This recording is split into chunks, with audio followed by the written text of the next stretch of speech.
विषय ये है कि इतनी बड़ी चूक हो गई।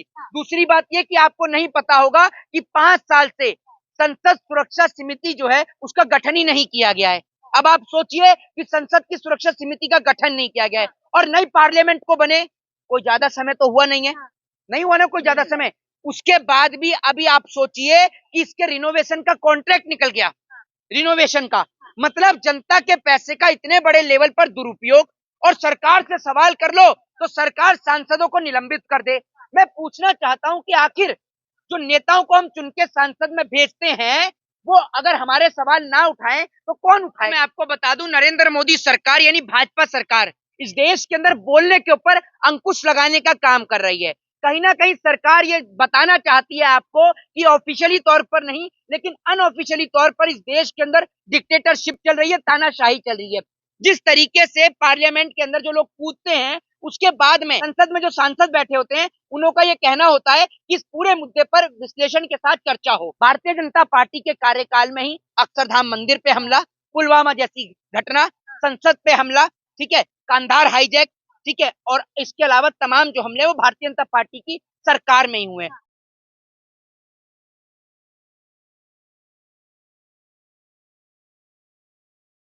क्या लग रहा है पार्लियामेंट पे हमला हुआ, क्या लग रहा है? देखिए, पहली बात तो मैं आपको बता दूं, नरेंद्र मोदी सरकार यानी भाजपा सरकार इस देश के अंदर बोलने के ऊपर अंकुश लगाने का काम कर रही है। कहीं ना कहीं सरकार ये बताना चाहती है आपको कि ऑफिशियली तौर पर नहीं लेकिन अनऑफिशियली तौर पर इस देश के अंदर डिक्टेटरशिप चल रही है, तानाशाही चल रही है।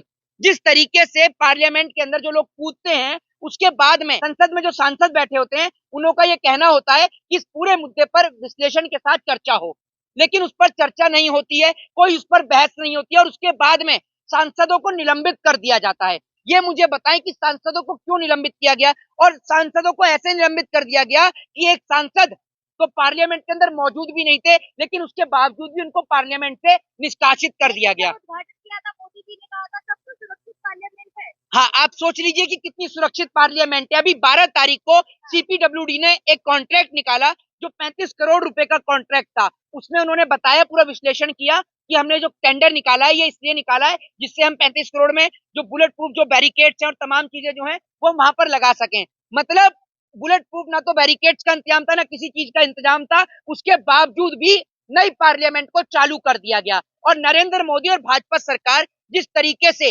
संगोल की बात कर रही थी, सिंगोल सिंगोल लगातार दिखाया जा रहा था कि इससे लोगों को न्याय मिलेगा, न्याय मिलेगा। कहाँ है वो न्याय? बताइए ना आप मुझे, कहाँ है वो पार्लियामेंट में न्याय कि पार्लियामेंट में अगर सांसद जो है वो सरकार से सवाल कर ले, गृह मंत्री अमित शाह को तत्काल आकर बोलना चाहिए। सुरक्षा में इतनी बड़ी चूक हुई कैसे? सुरक्षा में चूक का सबसे बड़ा कारण ये है कि जब आप पार्लियामेंट के अंदर देखेंगे तो पार्लियामेंट के अंदर कम से कम 800 से ज्यादा वहां पर अधिकारी जो है वो मौजूद होते हैं जब आप पार्लियामेंट के अंदर जाते हैं। जो पुरानी वाली पार्लियामेंट थी जब मैं वहां पर गया था, कई जगह आपकी चेकिंग होती है मेटल डिटेक्टर से और तमाम जगह से आपकी अच्छी तरीके से चेकिंग होती है। लेकिन जिस दिन पार्लियामेंट के अंदर इतनी बड़ी घटना घटित हुई उस दिन मुश्किल से वहां पर 180 के आसपास कर्मचारी मौजूद थे। अब जी, क्या लग रहा है किसी की साजिश है? देखिए, साजिश है या नहीं है वो पहली बात तो ये विषय नहीं है। विषय ये है कि इतनी बड़ी चूक हो गई। दूसरी बात ये कि आपको नहीं पता होगा कि 5 साल से संसद सुरक्षा समिति जो है उसका गठन ही नहीं किया गया है। अब आप सोचिए कि संसद की सुरक्षा समिति का गठन नहीं किया गया है और नई पार्लियामेंट को बने कोई ज्यादा समय तो हुआ नहीं है, नहीं हुआ ना कोई ज्यादा समय। उसके बाद भी अभी आप सोचिए कि इसके रिनोवेशन का कॉन्ट्रैक्ट निकल गया, रिनोवेशन का मतलब जनता के पैसे का इतने बड़े लेवल पर दुरुपयोग। और सरकार से सवाल कर लो तो सरकार सांसदों को निलंबित कर दे। मैं पूछना चाहता हूं कि आखिर जो नेताओं को हम चुन के संसद में भेजते हैं वो अगर हमारे सवाल ना उठाएं तो कौन उठाएगा? हम कहाँ सवाल करें? सबसे बड़ा सवाल ये है कि पार्लियामेंट में कोई भी नहीं जा सकती, कोई कलर देखिए, वही तो मैं आपको बता रहा हूँ, सुरक्षा में चूक हुई और उसको लेकर जिस तरीके से आप में उत्तेजना थी ठीक उसी तरीके से उत्तेजना तमाम सांसदों के मन में भी थी कि इस पर चर्चा की जाए और चर्चा में गृह मंत्री आकर जवाब दें। और राजनाथ सिंह ने तो ऐसा जवाब दे दिया भैया, वो तो कह रहे हैं कि मतलब उनका कहने का मतलब इंडिविजुअल तौर पर ये रहा है कि भैया विजिटर भी जो है अब वो ना भेजे जाएं, मतलब कि पार्लियामेंट को दिखाने के। दूसरी बात, जो जो हमारी पुरानी पार्लियामेंट थी वो पुरानी पार्लियामेंट की जो दीवार थी वो काफी ऊपर थी कि अगर कोई आदमी कूदेगा नीचे तो उसको चोट आ सकती है। नई पार्लियामेंट जो बनी है आपने देखा किस तरीके से छोटी सी दीवार है कि कोई भी आराम से नीचे कूदकर आ सकता है। दूसरी बात सुनिए, जब इतना बड़ा मुद्दा हो गया उसके बाद जब नेता कहते हैं कि इस पर जो है वो बहस होनी चाहिए, तो भाजपा का बयान आता है और वो कहते हैं कि भैया इस मुद्दे पर, गंभीर मुद्दे पर राजनीति नहीं होनी चाहिए। सुन तो लीजिए, गंभीर मुद्दे पर राजनीति नहीं होनी चाहिए। अगर गंभीर मुद्दे पर राजनीति नहीं होगी तो क्या कोई कॉमेडी का जोक पढ़वाया जाए, उस पे ऊपर राजनीति करी जाए? बताइए ना आप मुझे। लेकिन जो लेटर लिख के दिया था अंदर जाने के लिए, वो बीजेपी के मंत्री का था। मैं आपको बताता रहा हूँ, मुझे तो ऐसा लग रहा है कि पार्लियामेंट के अंदर इस मुद्दे पर इसलिए बहस नहीं हो रही, इसलिए चर्चा नहीं हो रही, क्योंकि बार बार बीजेपी के नेता प्रताप सिंह का नाम आएगा सामने और बीजेपी की इससे फजीयत होगी। भारतीय जनता पार्टी के कार्यकाल में ही अक्षरधाम मंदिर पे हमला, पुलवामा जैसी घटना, संसद पे हमला, ठीक है, कांधार हाईजैक, ठीक है, और इसके अलावा तमाम जो हमले वो भारतीय जनता पार्टी की सरकार में ही हुए हैं। और अब एक दिन और इसमें ऐड हो गया है। आपको याद होगा जब संसद पे हमला हुआ था, वो भी दिसंबर का ही टाइम था भाई, और वही 13 दिसंबर, और उस दिन भी 13 दिसंबर थी, ठीक है जी, भाजपा की ही सरकार थी। तो दूसरी बात यह कि प्रताप सिंह का नाम बार बार सामने आए निकलकर, इसीलिए ना तो कोई भी इस पे बहस करने को तैयार है और पार्लियामेंट के अंदर से सांसदों को निलंबित कर दिया है।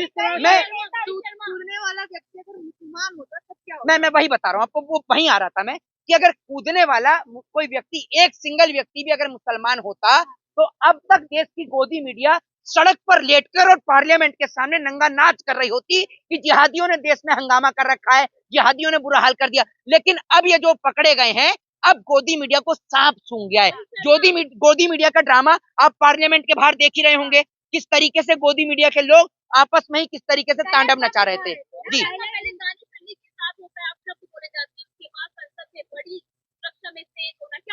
मैं एक चीज कहना चाहता हूँ, अगर उसके लिए मुझे सजा भी हो जाए तो मेरे को कोई आपत्ति नहीं है।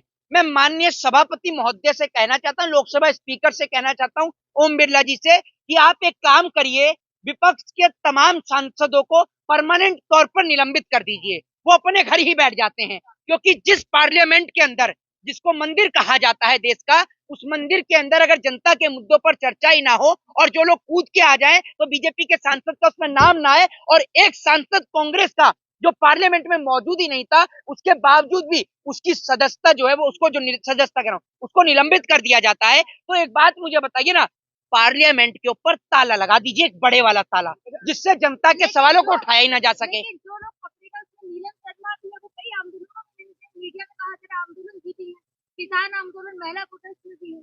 देखिए, सबसे पहली बात तो ये है कि ये सब चीजों का होने का कारण भी ये है कि देश के प्रधानमंत्री का जनता से बात ना करना, 24 घंटे अपनी मन की बात को उठाकर लेकर आ जाना और जनता की एक भी बात को ना सुनना। आज जनता के पास क्या प्लेटफॉर्म है, क्या माध्यम है और क्या संसाधन है कि वो प्रधानमंत्री तक अपनी बात पहुंचा सके। अब आप कहेंगे कि लेटर लिखिए, एप्लीकेशन लिखिए, प्रधानमंत्री के पास डेली कई 100 एप्लीकेशन और लेटर पहुंचते हैं। देश की जनता अस्पताल में मरती है, देश की जनता भूख से मरती है, बेरोजगारी से मरती है, लेकिन प्रधानमंत्री डरते हैं, घबराते हैं, कतराते हैं जनता से रूबरू होने के लिए। क्योंकि, और मैं इस देश के प्रधानमंत्री को खुली चुनौती देता हूं कि अगर आपके अंदर दम है, और जितने भी इस देश में प्रधानमंत्री के फेस हैं, तो मैं उन सबको भी खुली चुनौती देता हूं कि हमारे पास एक ऐसा सक्षम व्यक्ति है जो किसान जुड़े हुए सीए भी रहे हैं, वो आए और आकर उनसे इंडिया गेट के ऊपर बहस करें। उन्हें पता चल जाएगा कि आपके पास क्या काबिलियत है। अगर आप प्रधानमंत्री बनना चाहते हैं तो इंडिया गेट पे आइए और आकर जनता के सवालों का जवाब दीजिए। एक और वीडियो वायरल हो रही है जिसमें जो मंत्री है वो उसको पीटते हुए नजर आ रहे हैं, उसके बाद पुलिस को बुला गया जी। कहाँ तक सही है ये? देखिए, एक बात मैं आपको बताता हूँ, पहली बात तो ये कि उसको जो पकड़ा गया और पकड़ने के बाद जो पीटा गया, पीटना, मैं आपको बताता हूँ, सुन लीजिए, पीटना इस देश के अंदर संविधान के खिलाफ है। आप किसी को मार नहीं सकते, पीट नहीं सकते। लेकिन आप ये देखिए कि जब वो लोग कूदते हैं उसके कई मिनट बाद तक भी मार्शल जो हैं वो पार्लियामेंट के अंदर नहीं आते। ऐसे में जो सांसद हैं वो अपने सेल्फ डिफेंस के लिए, कि भाई इनके पास कोई हथियार तो नहीं है, कुछ है तो नहीं, वो अपने सेल्फ डिफेंस के लिए रोकथाम करते हैं। ठीक है, तो आप इसको मारने का, अगर मार्शल पहले ही आ जाते तो मार्शल पकड़ लेते तो सांसदों को पीटने की आवश्यकता ही नहीं होती। जिस पार्लियामेंट को हाई टेक्नोलॉजी से लैस बता रहे थे लोग, उसमें बॉडी स्कैनर भी नहीं था, उस पर कोई हाई टेक्नोलॉजी नहीं, कोई बॉडी स्कैनर नहीं था, कोई वहां पर बुलेट प्रूफ बैरिकेड नहीं थे। संसद के नाम पर लाखों करोड़ों रुपए का घोटाला किसने किया? मोदी जी ने खुद निरीक्षण किया था नए पार्लियामेंट में। मोदी जी इंजीनियर हैं? मोदी जी इंजीनियर हैं क्या? है, मोदी को पता है? देश का प्रधान। अरे देश के प्रधानमंत्री हैं तो देश के प्रधानमंत्री को ये पता है कि पार्लियामेंट के अंदर 5 साल से सुरक्षा समिति का गठन नहीं किया गया। प्रधानमंत्री को ये पता है 5 साल से लोकसभा के अंदर उपाध्यक्ष नहीं है। पता है प्रधानमंत्री को। प्रधानमंत्री को ये बात पता है कि नई पार्लियामेंट का उद्घाटन तो कर दिया, लेकिन उस पार्लियामेंट के अंदर ना तो मेटल डिटेक्टर, वो क्या कहते हैं उसको, बॉडी स्कैनर नहीं है, ना तो उसमें बुलेट प्रूफ उसके अंदर जो बैरिकेड्स हैं वो नहीं है। प्रधानमंत्री ने तो नहीं कहा।